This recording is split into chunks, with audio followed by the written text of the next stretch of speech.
Hello, I am tatocat and welcome to my channel. Today we are playing Lucid9. Last time we went to a theme park and we rode dragons and Akira was weird. And now we're seeing if Irie can win us a robot.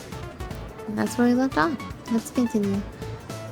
And with confidence I've never seen before, Irie's hand shoots up into the air. As the rest of us balk openly at her, the representative's eyes sparkle, no doubt, seeing a small girl as an easy prey for Rumble. Miss, come on up to the stage. Irie gracefully, a little too gracefully, vaults onto the stage, ignoring the representative's extended hand. What's your name, miss? Irie, Eureka.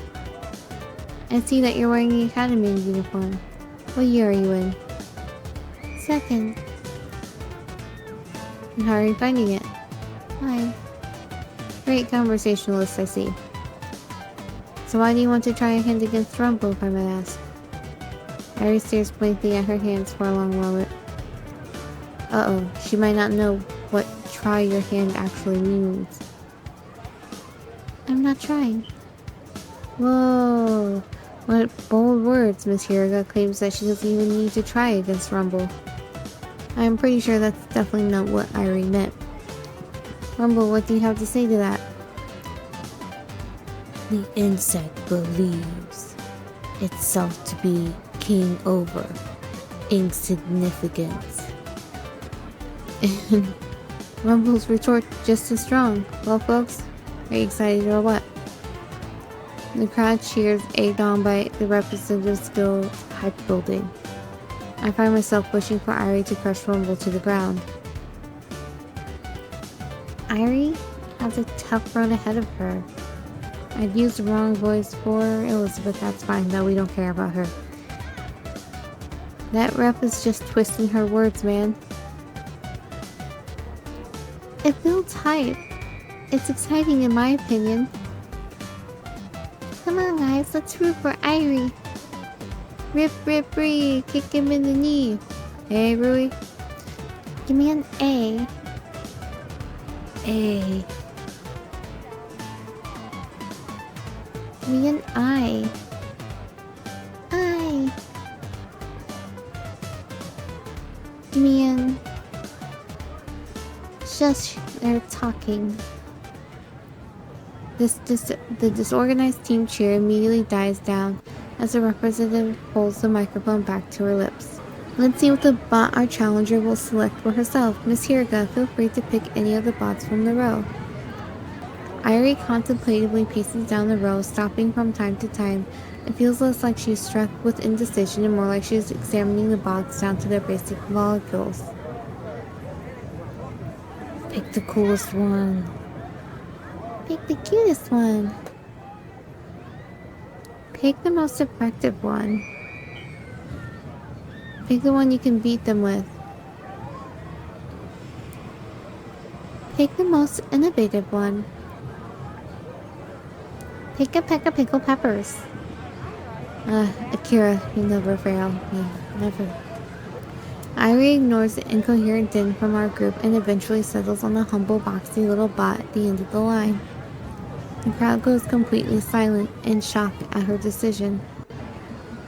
Tell me about this bot. Are you sure about your choice? I need more information. Ah, right. This tricky little guy. Most of the testers weren't exactly sure what to do with him. He looks very unintimidating, but don't be mistaken. If you play your cards right, you can change his form by extending or contracting the panels on all sides. It's extremely flexible, hence why testers are still having a go to figure out the best way to use him. I see. He is challenging. The most. But not very beginner friendly, Miss Hirga. Then I select him. Why does it sound like she's looking more for a challenge than a victory? Very well, our ambitious challenger is certainly looking for an upset. Let's get ready for round one. Irie sets her humble little bot at the edge of the ring, exactly opposite to Rumble's bot. The representative hands her a controller. Irie frowns when she sees it. Is this for the bot? Of course, it's certainly not for my television. The crowd's answer and the chuckle almost drowns out Irie's response. It looks exactly like Rav Red. The representative completely ignores her and instead lifts her hand into the air, ready to cue the match. Rav Red? What the heck is that? Round 1, Rumble versus Challenger. And fight. The crowd cheers as a representative chops her hand down. The stage erupts with light, signifying the start of the round. For a moment, Rumble charitably sits back, letting Irie experiment with her bot. From what I can tell, it's essentially a box on wheels. I watched it roll forward, I watched it roll backward, I watched it roll side to side. And then one of the sides fall down. No wait, the entire side of Matrix of a smaller panel. Interesting, seems like the entire box can be transported, give or take a few limitations. But instead of experimenting further, Irie only retracts the panel and extends the opposing side. Seems like she doesn't really know what to do. Oh, I don't see it that way. You should ask Akiko. He plays quite a few games, you know. Since when has Misaki known Akiko more than me? My curiosity overtakes me as I ache over to Akiko. Do you know what she's doing? She'll try a basic attack next. I watch the stage. Sure enough, one of the robot sides turns away and swivels onto a tiny limb with miniature sharp-edged shield. Now, 6A, 21, 4B. What? The bot repeats its shield cut attack and suddenly hoists the panel over and behind it. Akiko seems extremely pleased. She might try something a little more complex, like a 6A 8-hit T 6C 2D. The clumsy looking bot suddenly moves in a whirl of rotating panels. I can't tell what's happening, but it seems to just make Akiko even more excited. I knew it. It's just like Rav Red. What's Rav Red? But he doesn't answer me, because Rumble has started to move.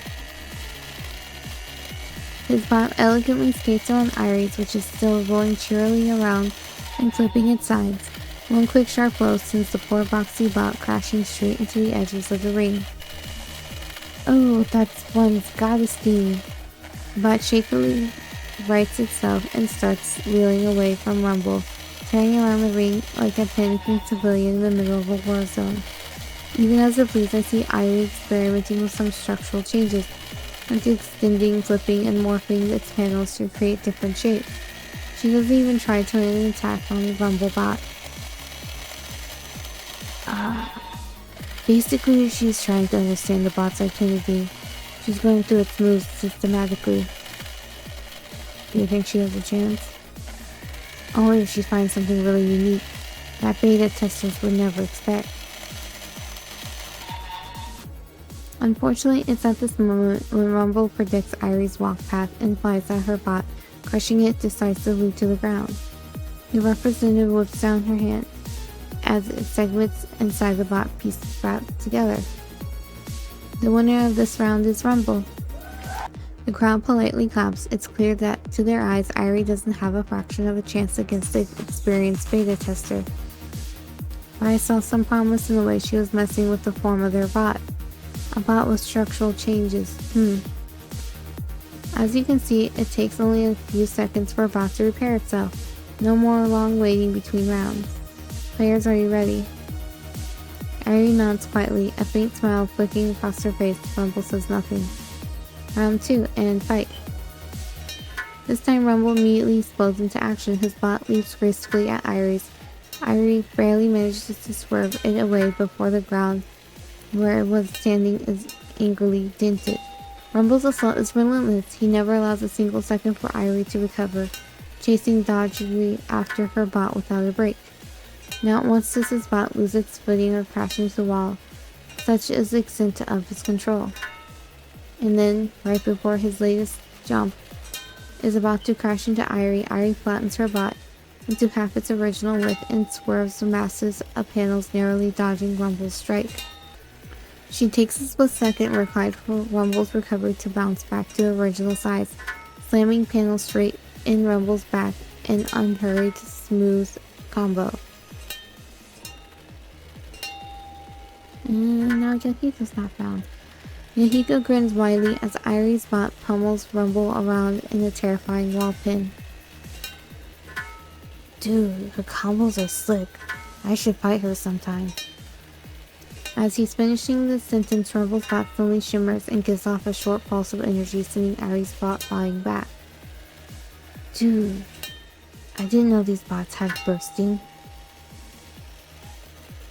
I have no clue what he's saying, but that doesn't stop me from enjoying the match.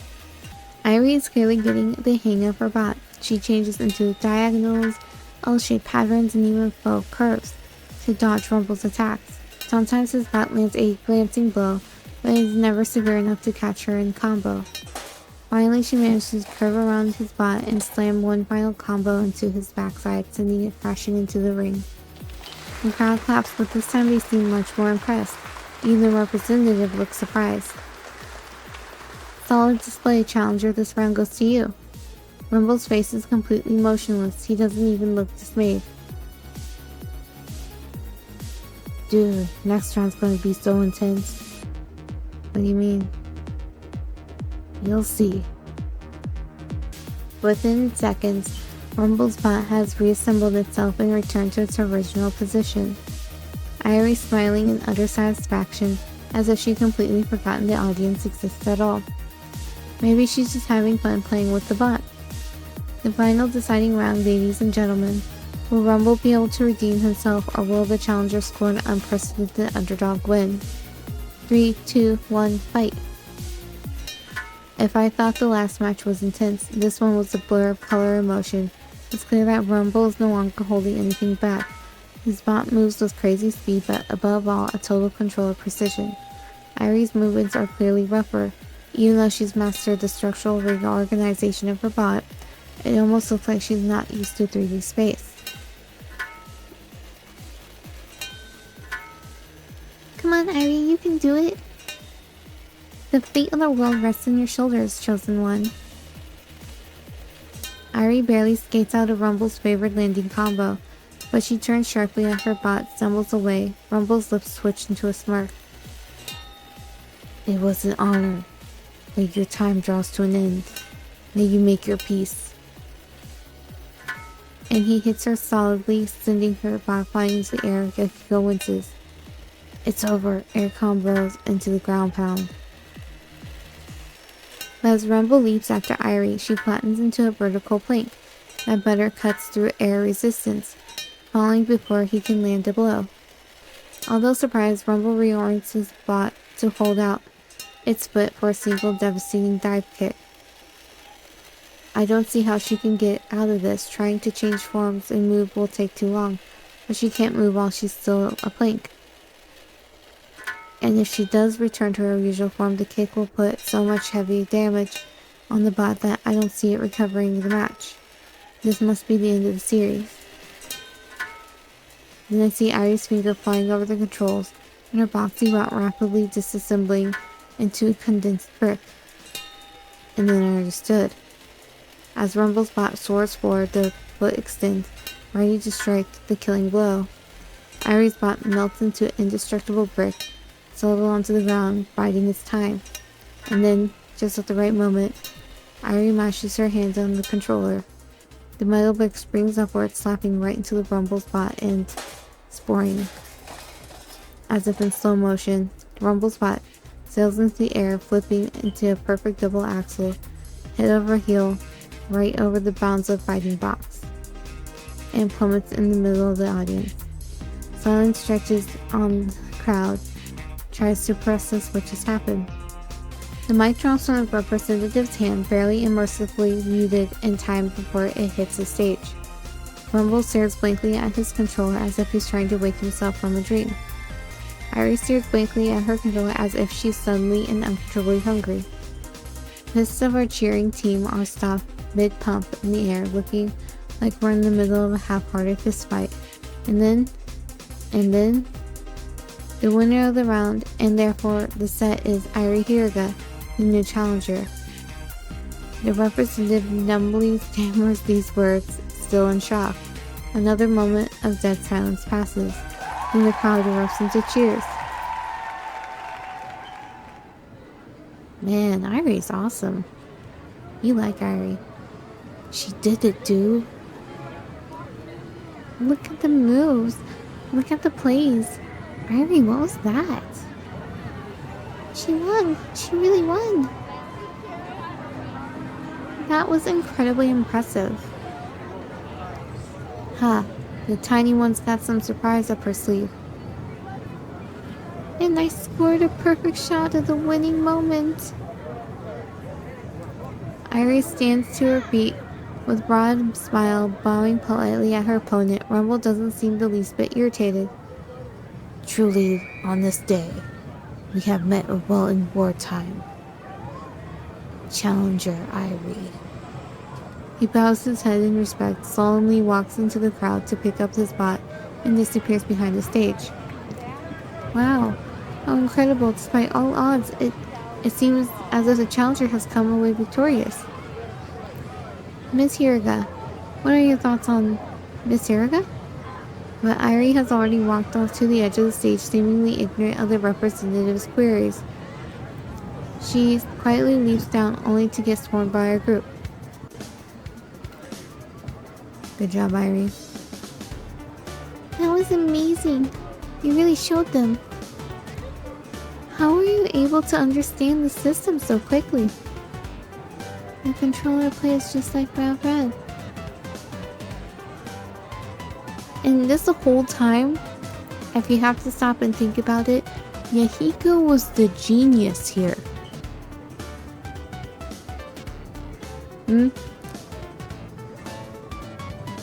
He was the only one who understood what Airi was doing.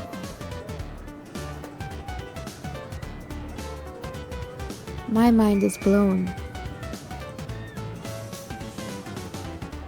The fighting game, right? Yes, we play.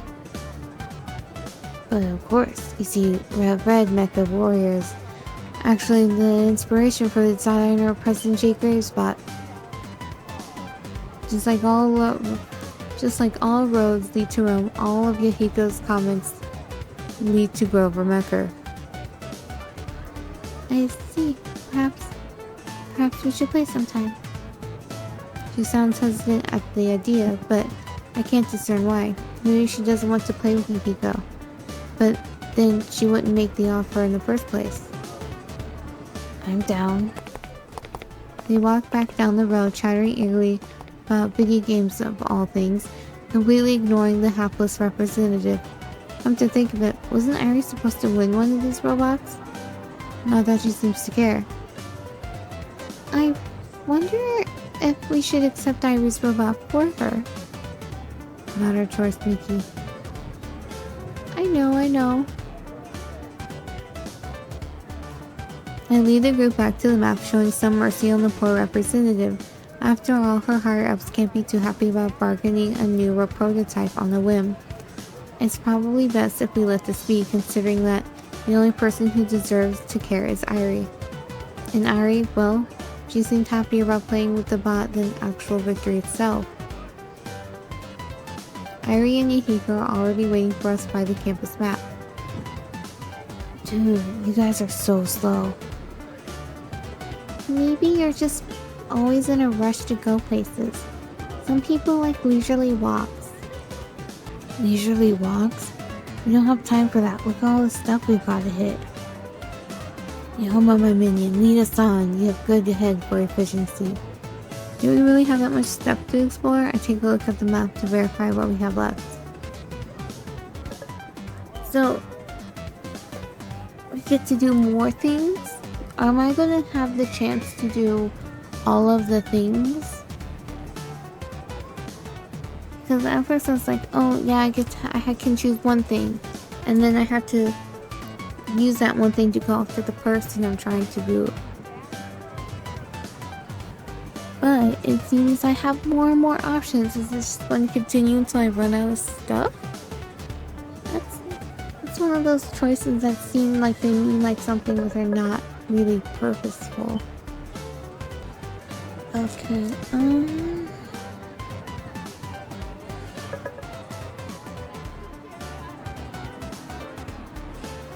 let's do it. Why? Because, I don't know. Maybe Akira will like it. I could be wrong, whatever. Several terrified screams from nearby turned my attention to a tower of twisted metal that seems to stretch to the sky. Misato eagerly nudges me in the ribs, pointing frantically at the tower of twisted metal. Hey Yama, you and me. What? The tower dropped, man?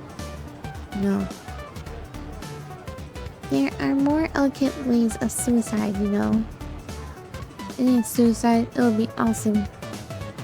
Clearly his definition of awesome is vastly differs from mine. When he's saying person's definition of awesome. Have fun. You gotta come with me. What? Why? It's destiny, man. Can't you hear it calling you? The ground is calling me more. Stop babying around. So this has gotten us onto Masato's path. That's fine. You like Masato. Think of it this way. Gravity's acceleration is 9.8 meters per second squared, and the tower is maybe 125 meters high. If we plug it in to figure out the ending velocity of the falling object, we get the square root of 2 times 9.8 times 125, which is about 1,225, and that gets us 49.5. Bam! Our engine velocity is 49.5 meters per second downward, neglecting air resistance, of course. Then we plug that into the time equation to get the time we got to divide our velocity numbers by gravity numbers. So 49.5 divided by 9.8, which gives us something around 5.05 seconds. That all means that if the tower breaks, you'll only be terrified out of your wits for 5.05 seconds before you die, a quick and painless death. Masato. Way to find the silver lining, buddy. Thanks, that's really reassuring. So the sudden display of intelligence leaves everyone in shocked silence. Misato easily grasps me by my arm and lugs me to the tower. Sometimes I think that Misato's a lot smarter than I give him credit for. I feel an impending sense of doom as the attendant straps me into the tower seat, leaving my legs dangling in the air. I don't see why anyone would do this for fun. Being terrified is fun, man. Yeah, masochist. My stomach launches in my throat as our seats begin to rise. Note that there's a hyperventilating girl to my left, and further down a kid who looks like he's about to vomit. You should calm down, you look like little Habiki. Habi what? Habiki, my bro, 8 years old. Oh, I didn't know you had a little brother. Yama, this is the thing you do where you forget things. You now remember when he ran into the room and tortured that one kid by making him do a paper on some science-y thing because he beat up his little brother? Got lots of them, and more to spare. More little techs to look after. Wait a minute. 4 siblings? You really didn't know? Who in the right mind would have 5 children? I know people have more than that. 8 technically, but the older ones are in college. Realize that just makes things more outrageous, right? How could 2 people possibly take care of 8 children? You saying Mom and Pa didn't raise us right? Well, honestly, if every member of their family is as capable as Sato, I'd be terrified of how much power they'd have. What was it like growing up? Oh, it was amazing. We learned how to fight tooth and nail for our survival. Is that psychologically healthy? How did you survive? Competitions, man. Competitions are the answer to everything. Things are beginning to make a lot more sense. So, you had to fight for your food when you were a baby? Nah, Mom fed me then. What about when you were taller? Aw, come on, no Kurogane listen to a Kurogane star. What? Then, why did you have competitions at all? Ah, I get you now, Yama. I kinda was thinking, you know, why don't you try at anything? I get it now. It's cause you don't want anything. Something about his words cuts deeper than I expect. What does that have anything to do with food competitions? Easy. We all wanted dessert, so we all fought for them. So, you split the regular food, but fought for treats? Yep. If nothing else, talking with Masato helps distract me from the dizzying plunge beneath my feet. I search for more questions to keep my mind occupied. How did your parents manage to feed 8 children? The older ones work, including me. You have a job? That is my job. You get paid? I get a scholarship, same thing. How will you pay for college? Also a scholarship. I need a full ride, nothing less can do. I can't help but feel undeservedly privileged. I never had to worry about money, even during Isamu's down point. Is that what all your siblings have done? It's the Kurogane tradition, man. Maya's the oldest. She trained herself in Taekwondo till she could work and pay for her own lessons. Got a scholarship to Seoul Uni after she won nationals. And he's the second oldest. Padre piano. Played in the music shop because Mom and Pop ain't got one. Happened to run into some dude from Juilliard, and next thing you know, he's got a plane ticket to New York. I slouched in shock. From the sounds of it, the Kuraganes could conquer the universe if they so desired. So, what? Here it comes, man. Brace yourself. Oh, it even blurred. Good job, art team. He clutches to his armrest as our seats begin to plummet to the ground. While I've never had a huge aversion for heights, the sudden change of momentum twisting my gut into knots. The vertigo throws me into nausea as wind screams past my ears and into my hair. And yeah, after a long moment, we finally reach the bottom, somehow still in one piece. Now that's a ride. A ride straight to hell. The instant the attendant releases us, I pull back to the comfort of safety on shaky knees. Well, look who's back. Ha. Shut up. But you look like you were having so much fun. More importantly, we learned about Masato. Wanna go, Rui? Huh? Oh, no. I'm fine, I'm totally fine. Actually, I think she would love to go. Come on, Rui. No. I'm very much fine. Hey, Yama. Let's pick something. I don't mind waiting if you really want to go on. Me too, then? I smirk at her obvious discomfort, but obligingly turn back to the map. So are we just gonna write everything and let my before thoughts of, oh no, we gotta pick Akira mean absolutely nothing? At this point, you know, fine, we'll just do a tech sandbox, which sounds ridiculous. And of course, Hiko's there because it sounds ridiculous. Hey, look at that, a tech promotion. He points excitedly at the map, reading in a clear, loud voice. Grab a group of friends, see into each other's phones, see the truth, conquer the world. That Just sounds like all layers of sketchy. Of course, he was gonna be into that. I'm not crazy about that idea. But think about how much power you can have if you know what everyone wants. You can be the most powerful king on the planet. He excitedly runs off before I can call a vote. Exasperated, I turn to the rest of the group. Are we really doing this? It's sponsored by the park. It's bound to be safe. Well, we'll have the opportunity to see some state-of-the-art tech. The park doesn't concern me. I know they have to deal wisely with the proceedings or they'll land in some deep trouble. No, I'm far more worried about what our group will do with the information they get from one another. Says the guy who's blackmailing one of the members of the group.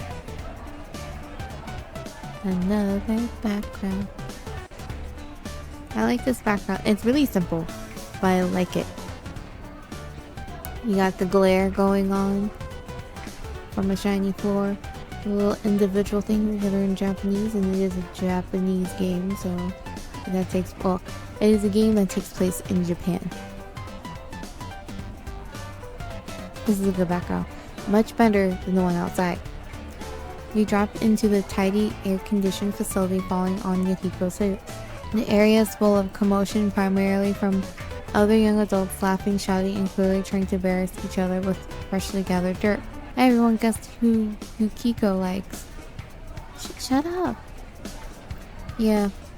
What exactly is this exhibit about? Yukiko is already chatting up one of the attendants. He returns to us a few minutes, bouncing eerily on his toes.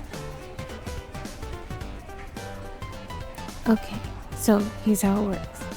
We each have an opportunity to do a little digging on each other for a few minutes. Then we engage in the ultimate battle of wits by running campaign for dictator of the world. Wait, slow down. What exactly do you mean? Well, we use the information we learned to convince each other to vote for us. Like, we can blackmail each other or make some kind of promise. Wait, what? How will we do that? I've just met some of you today, after all. Oh, don't worry, Miki. Usually limited escape phones have really advanced security features so that they can't be hacked. The only visible information is what users want to share. Yeah, they'd like us to believe that, wouldn't they? Well, guess what? Here we can choose to lower that security and look into each other's phones. Location information, browsing history, usage statistics, and even message and call history, all at your fingertips. What part of this sounds fun? Are we even speaking the same language? Well, in that case, this sounds interesting. I thoroughly agree. Ah, I've got nothing to hide. Sounds like a party and a half. Guess that settles it. What's going on? Don't they understand the danger? Is everyone sadistic? Yes. I'm reminded of the time Yahiko wanted to jump off the roof to test if he could fly with an umbrella. Him and his supposedly brilliant ideas. I send some quiet thanks to whoever decided to build the pool straight below the railing. I also kind of want to know if Yama somehow accidentally egged him on with his sarcasm. Guys. Sweet Misaki, would you mind alerting that fine lady of our decision? Misaki obediently runs off and grabs the attendant who starts to outline the rules. The first phase of the game would involve 10 minutes of concentrated research. All firewalls down, everyone would look into another's phone. The second phase of the game would involve utilizing that information in an attempt to gather a following of minions. What exactly that entails nobody knows. It's probably intentionally vague to leave room for interpretation. It sounds like a game around as fishy as the technique it's using, so I seize the opportunity to sit back and run the timer. I'm curious to what my friends might be hiding, but not enough to sacrifice my own privacy. Right, are we all ready? Yama's being a party pooper, but aside from that, we're good. No, really, we're being smart. Well, we're already blackmailing Elizabeth, so we can't afford to have our dirt dug up. Embrace the future, Yama. This is the ideal of technology. To hack into other people's phones and blackmail them? I'll stick with pen and paper, thanks. Are you an old man? You don't even use a pen and paper. Oh, if I had a pen that worked. You can always, I don't know, buy one. But you see, really, that means we have to leave our house and go to the store and then buy one. Or we have to take an extra long way from school to go buy one. The point is it takes more effort, really. Now, why would they do that? Oh, come on. Let's just get started. Yama isn't gonna join us. Ready, 3, 2, 1, go. Despite the climactic setup, the group proceeds to simply squat down and scroll rapidly through their phones. The silence is brief, only a few seconds pass before Misaki's face drops in horror. Icon phones? Who would bother purchasing an icon phone? Just besides her, Yahiko erupts into glee. I knew it. I was right all along. Interesting. Come to think of it, Misaki and Yahiko would be the best at gathering phone information. They know their electronics inside and out. Masato, on the other hand, is perfect. Damn, can I use this for anything other than phone calls? Is Masato gonna be the serial killer because I keep saying he's perfect? I'm still suspicious of Mr. Ryota. Rui and Akira aren't having much more luck. But where do I start? Internet search 3 purchase records? None of this stuff is juicy. Where's the question about the meaning of life? Akira is weird. Irie is silent as always. I have no doubt that she can secure the information she needs. She seems very capable in that regard. The problem for her will be presenting that information in the right way. 5 minutes. Alrighty? Let's see. Yes, definitely. Ha! I shall rule the world. Why ain't anyone else using a running app? So Kira has Yahiko's phone. Governmecker, three things every girl wants in a guy, Governmecker. My phone buzzes in my hand like a miniature death knell. Hands up. The group explodes in a frenzy, practically lunging at each other with streams of words that sound like presidential campaign statements. There are lots of festivals if I get elected. Sorry, I'm not interested. Are you and your friend fighting over a guy? What makes you say that? Research history. What to do if you and your bestie like the same guy? Love triangle solutions. How to stop liking. It's drama called research, I tell you. It's a regular pattern. Searched every few months since last year. The most recent search was... Wave the white flag of Sumter. I can see you have one to stay. Irie smiles with innocent satisfaction as Akira registers her fingerprint for an official counter. Huh? So blackmail is an acceptable way to gather minions, not just fictional promises. Wait, what did Irie mean when she said, like the same person? Masato, join me and I'll advocate for track. You think I'm that easy? Hell no. Masato, can you please join me? I'll advocate for track. Okay. What? Does Masato like Rui? Looks like personal preferences have a large impact too. Eventually my eyes land on Yahiko. In this setting, his usually granting egotism gives him a nice sheen of confidence. In fact, he seems to be doing better than everyone else. Say, Irie. When I get elected, I'll make video game class mandatory at the academy. And just like that, she's registered her fingerprint. What? Of all things, video games? What's wrong with that, Yama? Really, if you join me, I'll give childhood friends special legal status. Deal. What? Why would you want that? What kind of legal privileges could you even award to childhood friends? Masato, my man. If you think I'm going to be an easy man, you got another thing coming. I'll run a huge fundraiser for track by using my special access to women's geek technology. And another fingerprint registration, that he goes knocking everyone out like bowling pins.